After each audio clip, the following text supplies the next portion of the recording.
আমি একা মানুষ, কিন্তু আমি নিঃসঙ্গ না। একাকিত্বকে আমি লালন করি, কিন্তু কখনো বহন করি না। এই যে আমি পাহাড় আর নদীর কাছে যাই একাকী, এই যে আমি পাখি আর সমুদ্রের কাছে যাই একাকী, এই যে আমি আকাশ আর তারাদের কাছে যাই একাকী, এই যে আমি বৃক্ষ আর ফুলের কাছে যাই একাকী, এই একাকী পথ চলাতেই আমার শান্তি।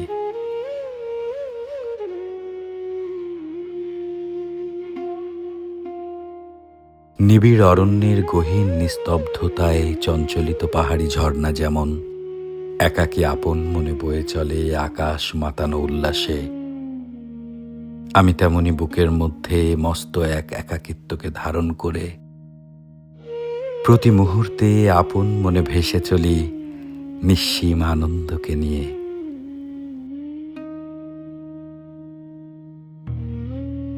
একাকিত্ব আমাকে কখনো কাবু করে না, বরং আমি যখন একা থাকি না তখনই ঝিমিয়ে পড়ি, ক্লান্ত হই, দুঃসহ লাগে।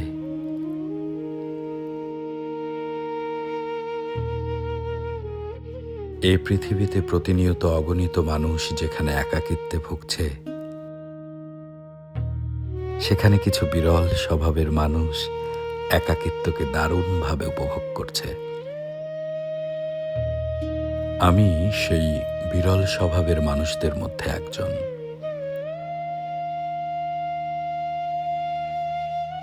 একাকিত্বকে উপভোগ করা সহজ কিছু নয়।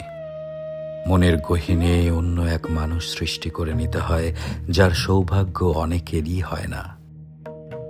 আমি যখন একা থাকি, তখন আমি আসলে একা থাকি না।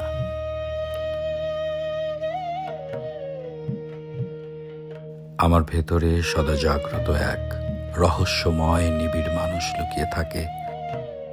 সেই নিগূঢ় গোপন রহস্যময় মানুষটার সাথে আমি আপন মনে প্রতিনিয়ত কথা বলে চলি, হাসি, ভাব বিনিময় করি, চিন্তার আদান প্রদান করি।